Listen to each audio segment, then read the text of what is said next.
Zihlobo zami kulolu suku namhlanje uNkulunkulu asinike lona ukuba siphile kuze kube lesi sikhathi.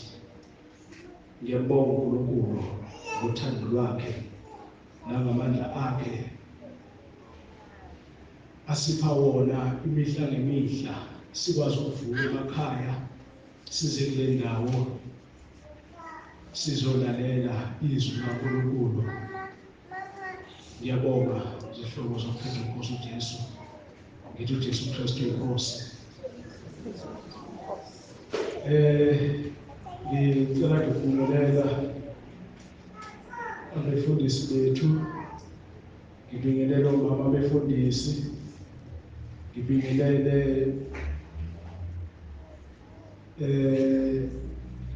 umshayi wobhuku.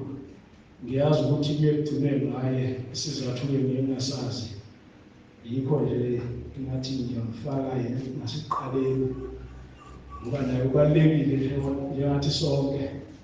Ngiyambingelela umshayi wobhuku naye egameni likaJesu. Ngibingelele obaba, ngibingelele omama, ugogo, ngibingelele abadumisi bethu, ngibingelele usonto sikole, nentombi nensizwa egameni likaJesu Kristu inkosi yethu. Ngithi uJesu Kristu inkosi. Ukuthi ngisuke ngicabanga ukuthi ngizosho ngale ndlela mhlawumbe ezogcina singidida nami. Ingakho ngathi uma ngithi nentombi engiphakamisa ivoice khona into ngifuna ukuyisusa, ngifuna ukuqhamuka. Bahlobo bami, ekuseni ngiyakholwa uNkulunkulu ukuthi unithwalile indlela yonke naze nafika la ukuzolalela izwi laNkulunkulu. Singabafundi nje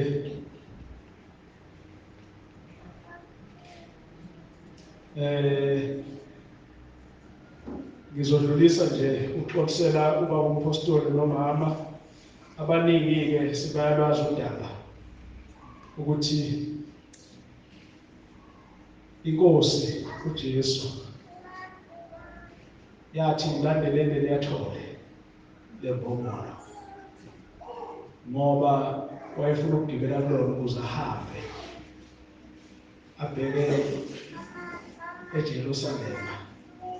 Ngakho-ke naye njengoba engekho la ufana nethole lembongolo ligitshela uJesu uyokwenza umsebenzi wenkosi.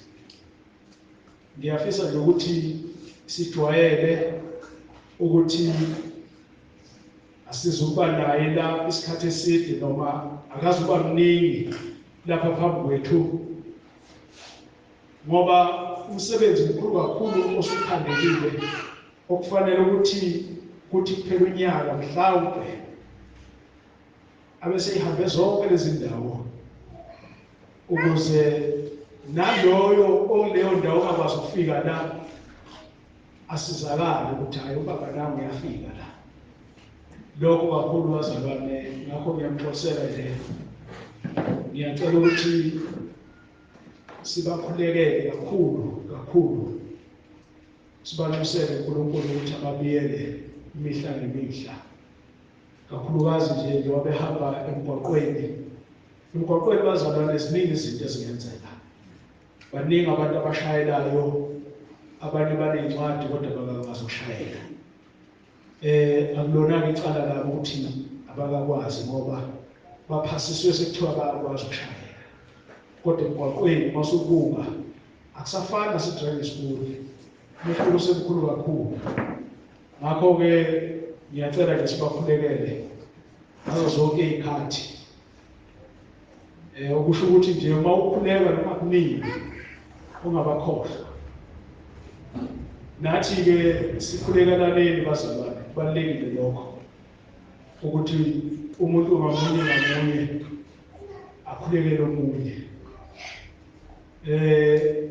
Kungenzeka uma ukhulekela nangu ubaba uBumbi umcelela uNkulunkulu ukuthi amsize, uNkulunkulu aqala asize wena kuqala bese eze kubaba uBumbi.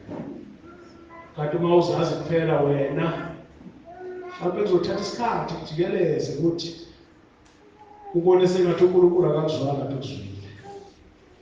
Kusifanele ukuthi sikhulekelane singabantwana bakaNkulunkulu ngoba iy'lingo esibhekana nazo azifani bazalwane, azifani. Khona abalingeka kakhulu, omunye azogcina angasabonakala enkonzweni, kanti kube kade umkhulekela ngabe unqobile ngoba khona enkonzweni. Baningi abantu abathi hayi mina ngiyakhona, uma umbuza ukuthi ukhonza kuliphi ibandla athi hayi mina ngiyakhona nje ngikhonza khona la ekhaya, akhombe ekhaya kubo lahlala khona. Kuhle abantwana bakaNkulunkulu behlangene bendawonye bemdumise uNkulunkulu. Ngakho-ke kusifanele ihlobo zami ukuthi sikhulekalaneni. Umuntu akangayicabangi yena kuqala, akacabanga omunye umuntu kuqala agcine ngaye. Yingakho nasemnyango uma ungena awuke nje wenze ngabuko. Uma ubona kukhona ozongena angene lifuqa, uhlehlele emuva ubalinde bangene besuze emva kwabo. Kuyisibusiso khomba ukuthi uyayithoba, awufuni ukuyiphakamisa nokuyiveza. Lokho kubalulekile. Ngizocela ukuthi mangiqeda ukufunda izwi ngizocela ninginikele i-mic baba uSithole, lo osemva kwamfundisi uThembu, ngoba baba uSithole babili asikhulekele, asicelele izwi uNkulunkulu ukuthi liyele livikele lingaphazanyiswa lutho. Sizovula amabhayibheli-ke bazalwane lapha kuJeremiya i-chapter 33 amashumi 33 soqala kusahluko sokuqala siye sifike kusahluko sesithathu. Jeremiah 33 verse 1, 2 and 3.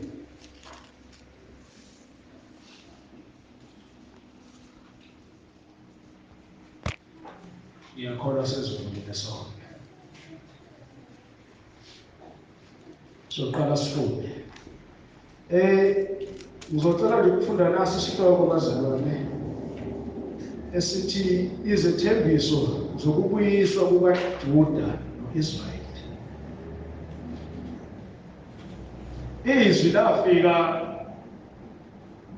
Izwi likaJehova lafika kuJeremiya ngokwesibili esavalele egcekeni letilongo lathi, usho kanje uJehova okwenzayo, uJehova okubumbayo, ukuba akuqinise, uJehova igama lakhe, uthi, ngibize, ngiyakuphendula, ngikutshele izinto ezinkulu nezifihlekileyo ongazaziyo.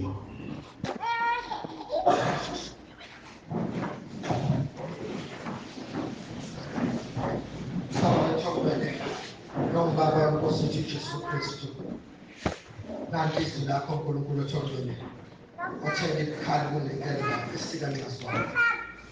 Siyakuphulekela egameni lenkosi yethu Jesu Kristu ukuba Nkosi liwenze umsebenzi njengokusho kwakho ukuthi akunakwenzeka ukuba lingawenzi umsebenzi. Sikhulekela ukuba nathi sibe umhlabathi evundileyo lithi uma liwankulunkulu othongweni libe ngelisebenzisekayo. Siyakumema nkulunkulu othongweni ukuthumbe izindlebe zethu ekulaleleni izwi lakho, singalaleli okunye, singabheki umntwana wakho ombesile, kodwa sibheke wena njengomqalisi nokuphelelisi wempilo zethu. Khulumisana nathi nkulunkulu othongweni, singacubi, singalihleli izwi lakho, kodwa silalele nkulunkulu othongweni konke okukhulumayo kithi. Lingamadoda asifundisayo endleleni izwi lakho, libusise nkulunkulu othongweni, khuluma ngalo. Sivimba-ke Nkosi imisholo esitha emelene nezwi lakho ukuba ingaliphazamisi nkulunkulu othongweni. Siyacela lokhu ngegama elinamandla lenkosi yethu Jesu Kristu. Amen.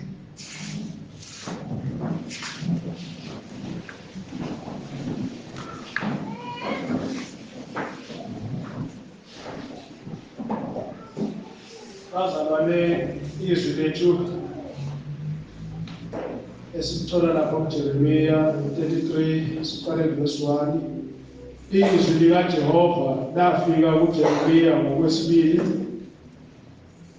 esavalele egcekeni letilongo lathi, usho kanje uJehova okwenzayo, uJehova okubumbayo, ukuba akuqinise, uJehova igama lakhe, uthi, ngibize, ngiyakuphendula, ngikutshele izinto ezinkulu nezifihlakeleyo ongazaziyo. Izwi likaJehova bazalwane yilo leli elikhulumayo manje.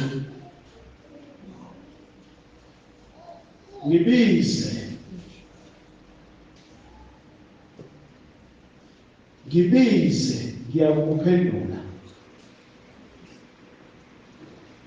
Kunesikhathi okufanele ubize uJehova.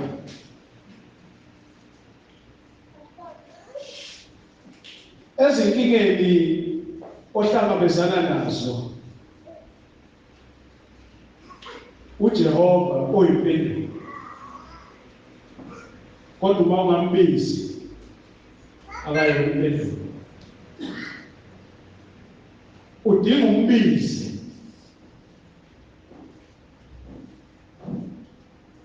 angazi-ke noma siyambiza yena uJehova uma sisenkingeni. Kodwa kuJeremiya wayesetilongweni uJeremiya. Lithi izwi lethu la wayesekoshwe okwesibili. uJeremiya-ke into aboshelwe yona ukuprofetha.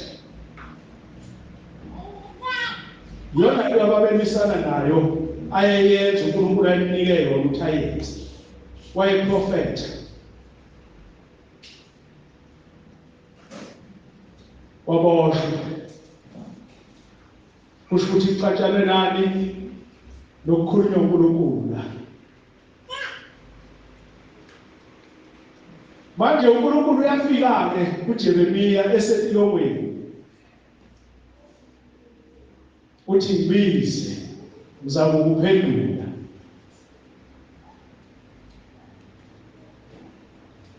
Okusho ukuthi nawe nami uma isitha sikubopha noma uma ubhekana nezinkinga lilodwa igama elenkosi uJesu okumele silibize,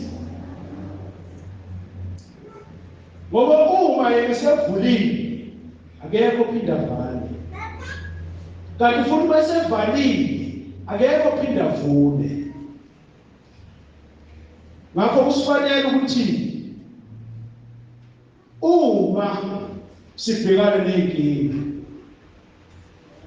Jesu ndodana kaDavide ngawe, lokhu uma uzokusho nje mhlawumbe ngeke kwenzeke. Kusho ngoba suke kujulele kwenhliziyo.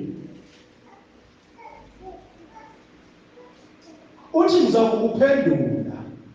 Uyabona ukuthi uJeremiya usenkingeni njobe lapha. Uyafika uNkulunkulu uthi ngibize, ngizakuphendula. Zingaki inkinga obhekane nazo noma usukuyadlula kuzona? Ukubiza ubani ngalezo sikhathi ubhekana nazo inkinga? Mhlawumbe ukubiza umuntu orongo. Yingakho namanje uma uthi uyaguquka usubiza uNkulunkulu athi ngani wabiza ngeqala. Ngosizakala kanjani? Ngoba waqala ngami. Ngakho asinababiza abanye uNkulunkulu. Asibize uJesu Kristu oyinkosi nomsindisi empilweni zethu. Ongumhlawuleli wecala lethu. Ongazange akhiphela lodwa igama ngesikhathi esesiphambanweni bemshaya. Wathula. Yona ndoda kumele siyibize esikholwa kuyo.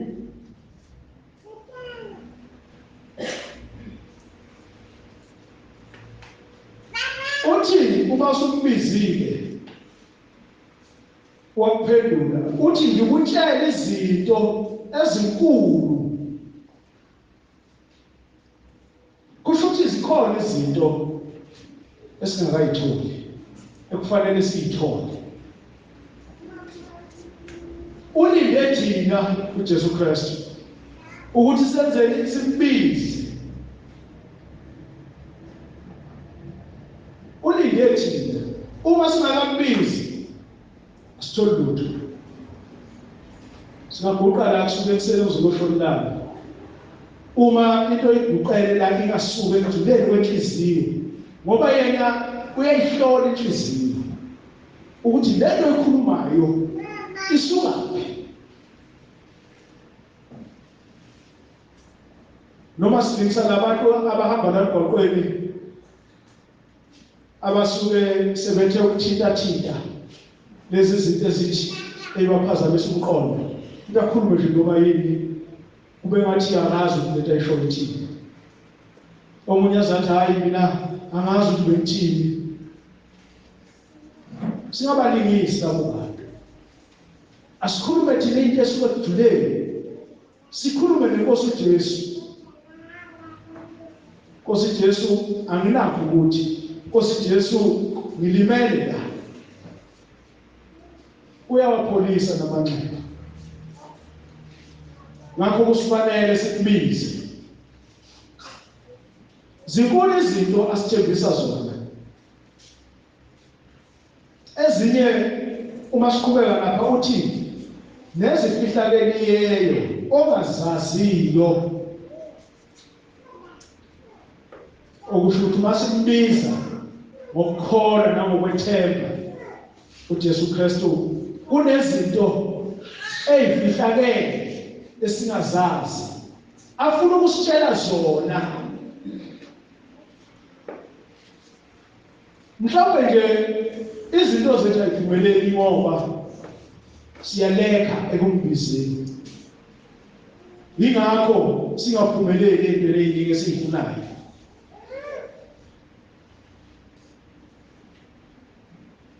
Uma ngingabuza nje, uma nje ukhuleka, osukwini ukhuleka ngakhe, ungumntwana kaNkulunkulu. Uma efika uNkulunkulu ethi inembeza wakhe ethi hamba ukhuleka, uyaya yini kokhuleka? Uyaya yini kokhuleka? Kungenzeka ukuthi abokhuleka nje kunento afuna ukuyehlisa ehlisele wena, kodwa nokwenza lokho lento uyayibona ukuthi ivinjiwe lapha emkhathini, ivinjwe isitha ukuze ifike kuwena. Uma wena ungakhuleki ngeke ufike. Kanti uma ukhuleka uvula umkhathi ukuze ifike lento kuwe oyidingayo bese uyaphumelela. Bangaka abantu sibavimbile la besilethela izinto bethunywe uNkulunkulu. Bavimbeke kulengqoqweni. Phose ekhaya umuntu esikanani kunjani usevimbekile sephazamisekile. Kanti uma ukhuleka ngaso sonke isikhathi, uma lifika lithi khuleka wenze njalo. Uma umuntu ethunywe uNkulunkulu uthi hambisa ukuthi kulo yabuzi, ayikho into ezomvimba endleleni. Uzohamba straight azafike. Azikho izinto ezoba isithini. Ngisho mqoqela ukuhamba ngamatekisi. Uyothi fika itekisi lithi wala mali agibele. Ngokushesha ufika kulethele le uNkulunkulu athi ihambise. Manje thina siyambiza yini uNkulunkulu? Ngesikhathi sokuhlupheka siyambiza yini? Ziningi inhlupho esibhekana nazo singabantwana bakaNkulunkulu kulomhlaba. Ziningi kusifanele simbize azositshela izinto ezifihlakeleyo ezingasizazi. Kodwa ngokumbiza uzofika sitshele zona ukuthi u1 no2 no3 ufuna ungawethi, ufuna wenze u4 kuphela. Ngakho kusifanele singabantwana bakaNkulunkulu ukuthi simbize uJehova ngezikhathi zonke, sizosizakala. Ziningi izinto uNkulunkulu afuna ukusinika zona, kodwa manje inkinga yethu sivala umlomo, asikhulumi.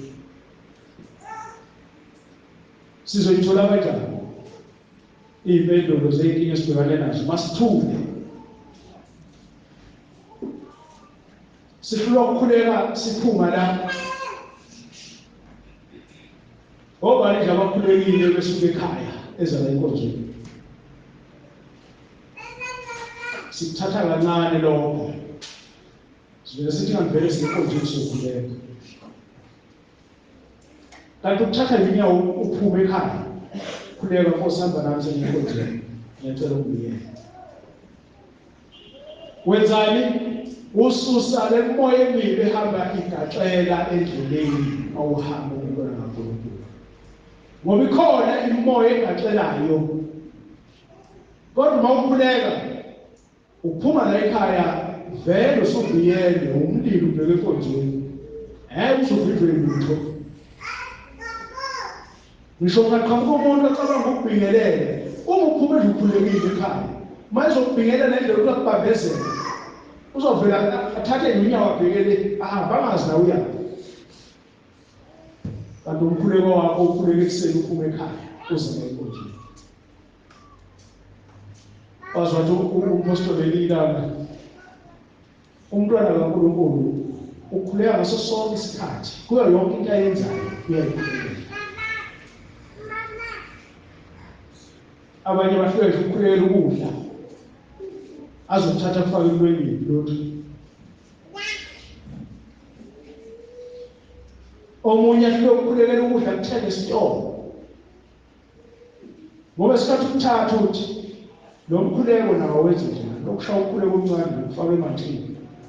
Ufake itholi, ushaya umkhuleko ositholi kusise.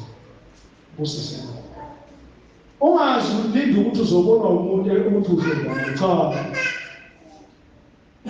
Uyikhulekela nje kahle. Ngisho ngakhuleka ngenhliziyo ungavulile umlomo, kodwa uNkulunkulu uyezwa ukuthi uyakhuleka.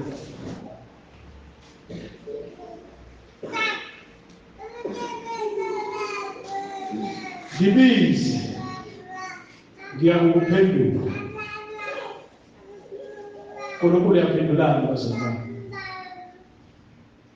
Uyaphendulana uNkulunkulu uma umbiza. Siney'ngane zethu bazalwane esinazo nazi phambi kwethu. Isitha sihlasele kakhulu ey'nganeni. Kakhulukazi ey'koleni. Sibalinda la egeyithini. Isitha sibabamba. Uma leyo ngane iphuma ekhaya ikhulekile nomzali ephelekezela ngomkhuleko, ithi ngene esangweni akusondeli lutho kuyo. Ngoba uyabona isithi uthi ayingane, omunye umuntu akusiyelo kade ngicabanga. Asisondeli. Iy'ngane zethu zenza izinto ezimangalisayo ngenxa yokuthi thina abazali bazo siyalala isikhathi ihamba zesikoleni isikole. Ingane bangabe iphuma emnyango. Mayithi baba mama noma baba baba uyavuka wena. Baba ifana uyavuka lokho kamadolo. Buyela ingane yakho. Hamba esikoleni. Ngeke usathana asondela leyo ngane. Ibiyelwe ngeke asondela. Kodwa masizolala siphume ihambe silele, uzothi omunye ngisokhulekile ebusuku. Yebo, ukhulekile ebusuku ngiyavuma. Iyaphuma le ngane manje esikoleni. Ibiyelwe ngokukhuleka. Izobuya esikoleni ubuye nale moya izibe ekhaya. Siyabona ingane yakho iqala isalaleli. Bathe uyakhuluma ngena ngapha kuphuma ngapha bathi hayi le ngane kwezakalayo. Ayibiyele. Hamba yona. Imoya emibi iphumile bazalwane, iphumile. Ihlasele ingane kakhulu. Ifuna ukwenza ekuthandayo kuzona ukuze izoshaya bani wena mzali lekhaya. Kubuhlungu kabi uzwe ingane yakho kuthiwa kanti ikhaya esikoleni. Into ongazi uyizwa ukuthi ingane yakho iyakhala esikoleni. Uzothwele isuka ngani ingane yakho? Awukukhumbula ukuthi hayi ekuseni isikhathi iphuma ngitheni khulekile noma ngiyiyekile ngathi hayi ngibona. Ngazi ngathi kwezana ngazi noma siyakwenza ngoba phela kusoyingekho. Ngathi kuzo uma ungena nje esikoleni thatha yonyawo lokungena ngaphakathi uthi uJesu Kristu inkosi. Bona ukuthi akuzuqhela nje okuyimoya emibi eduze kwakho. Ngishukele eklasini Jesu Kristu inkosi. Ngoba kukhona izingane ezioperatayo ezisemaklasini. Zi-operate zijoyinisa izingane zingazi izingane ziyajoyina. Ngibize ngizakuphendula. Uthi uJesu uzositshela izinto ezifihlakeleyo esingazazi ngenxa nje yokumbiza. Uma singambizi asizukwazi ukuthi so itshela siyazi ukuthi asazi next. Kodwa masimbiza ngazo zonke izikhathi sizoyithola indaba ezifihlakeleyo evela kuJehova.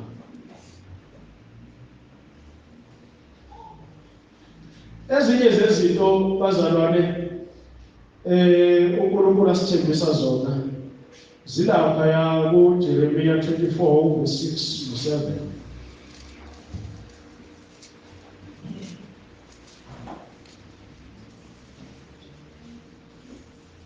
Ngiyababhekisa amehlo ami kubo kube kuhle ngibabuyisele kulelizwe ngibakhe ngingabadilizi ngibatshale ngingabasiphuli. 7 Ngiyakubanika inhliziyo yokungazi ukuthi nginguJehova bayakuba ngabantu bami mina ngibe uNkulunkulu wabo ngokuba bayakubuyela kimi ngenhliziyo yabo yonke.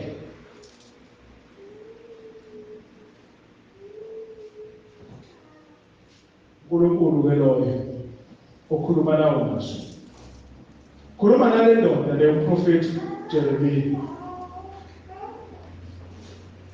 Kusho ukuthi ziningi izinto ezenzeka eGibhithe kubantwana bakwa-Israyeli. Ezinye zasuka kubona. uNkulunkulu yena uzoyibuyisela uma nje senze umsebenzi olula wokubiza ngeke esibhekana nazo. Sikubize nje.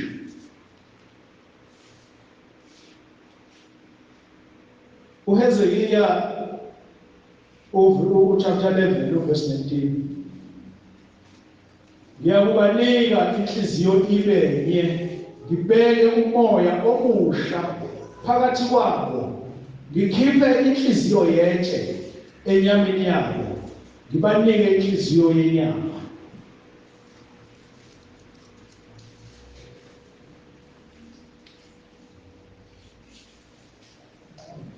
Kusho ukuthi lawo bantu inhliziyo ayisekho sengamanje nje khona. Ngoba inhliziyo yomuntu uma esenza izinto ezingalungile ehlukumeza abantu ekhuluma kabi kubantu inhliziyo yakhe isuke ngaseyona leyo uNkulunkulu ayifaka kuyo. So esenenhliziyo yetshe. Manje uma sikubiza uzoyikhipha le yetshe afake inhliziyo yenyama. Ngoba ngeke phela ahlale inhliziyo yetshe emzimbeni, ufuna ahlale inhliziyo yenyama ukuze izohambisana. Ngibize ngizakuphendula ngikutshele izinto ezifihlakeleyo ongazazi. Simbize uJesu bazalwane. Simbize singamesabi. Simbize uzakusiphilisa, uzakusibiyela sivikele kuzo zonke izinto esibhekane nazo ney'nkinga esinazo uzawuyixazulula. Uma nje simbiza kubalulekile lokho simbize uJehova ngezikhathi zonke.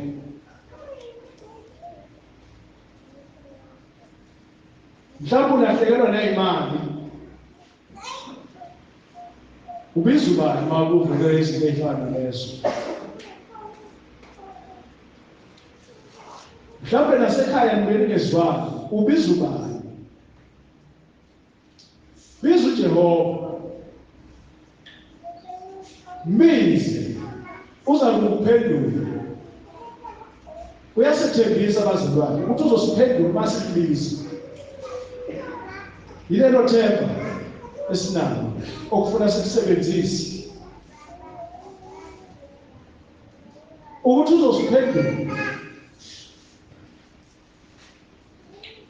Ngithanda mayisethi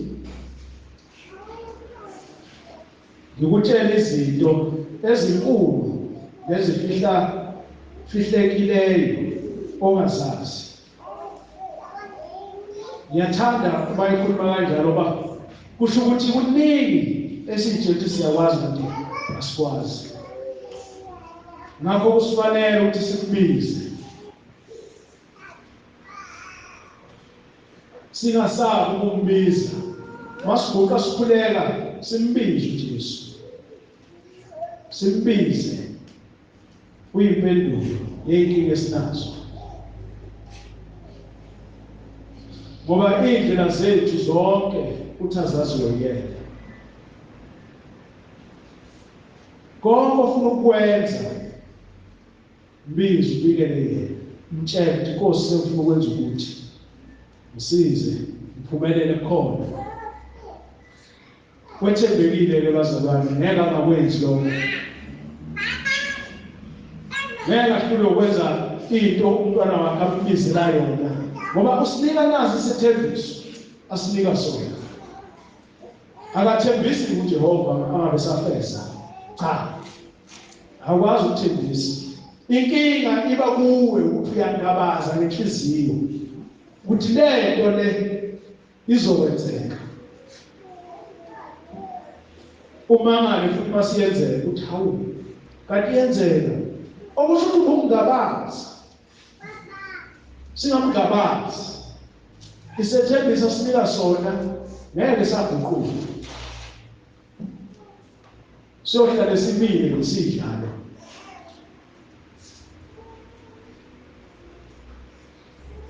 Bazalwane, kukhona enye incwadi lapho uDuteronomi 30:9.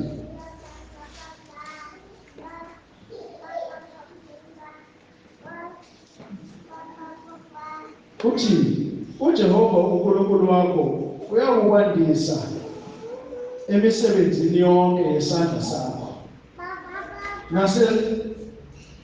Nasenzalweni yesisu sakho. Nasenzalweni yezinkomo zakho. Nasezithelweni zomhlabathi wakho. Kube kuhle ngokuba uJehova uyakubuye athokoze ngawe ukuba kube kuhle njengokuthokoza kwakhe ngawoyihlo. Ziningi bazalwane, nami nje ngithanda ucaphune lencwadi entathu. Ziningi izinto ayishoyo lapha eBhayibhelini uJehova asithembisa zona ukuthi uyosenzela zona. Ziningi nje kakhulu. Uma singafunda kuningi esingakuthola. Mhlawumbe ungaze uthole naloko ucabanga ukuthi akukho, kanti kukhona eBhayibhelini. Ngakho kufanele simbize uJehova. Simbize uzosenzela yonke lento ebhalwe la. Uyakwandisa yonke into ezandleni zethu.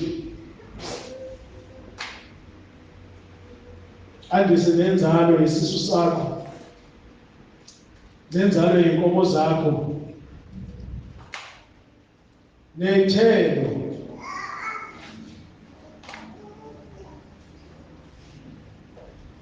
Uthi ngokuba uJehova uyakubuye athokoze nawe.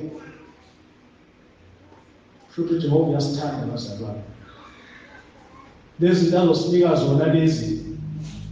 Ufuna uma wena usubongile ngezinto akwenzele zona bese kuba nokuthokoza kuyena. Ngoba kuhlungu ukunika umuntu into angabe sathi ukuthi ngiyabonga. Kuhlungu kanti kuyajabulisa uma umuntu ephiwa into abonge. Ngisho ngabe umuntu ukuphuzisa amanzi angaxoxe nalutho, bonga, ngiyabonga. Ukujwayele lokho kuhle uNkulunkulu. Ziningi bazalwane izinto uNkulunkulu asithembisa zona. Sengibhala nje sifunde uJeremiya 33. Izwi likaJehova lafika kuJeremiya ngokwesibili esavalele egcekeni letilongo. Lathi usho kanje uJehova okwenzayo, uJehova okubumbayo ukuba akuqinise. nguJehova igama lakhe, uthi ngibize ngiyakuphendula ngikutshele izinto ezinkulu nezifihlekileyo ongazaziyo.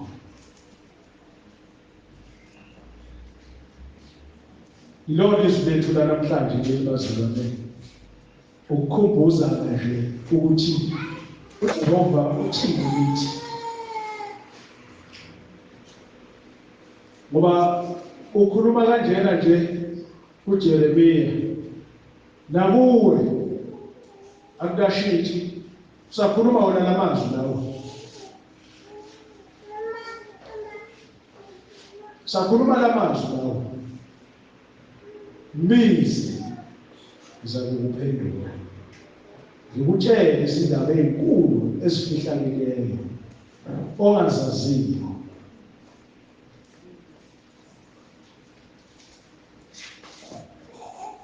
Ngizocela abazalwane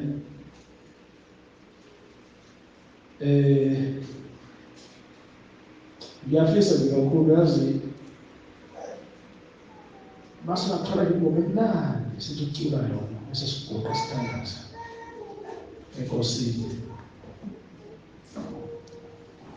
Noma ubani nje bakhulise onengoma emnandi singacula.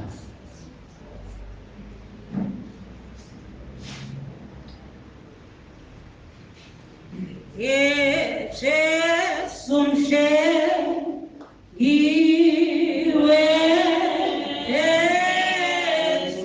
igama lakho Jesus umhlengi wethu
Sanibona isibusiso. Musa wenkosi yethu uJesu Kristu nokudlelana kukaMoya Ongcwele bakuhlale nathi inkosi zibuye manje naphakade. Amen.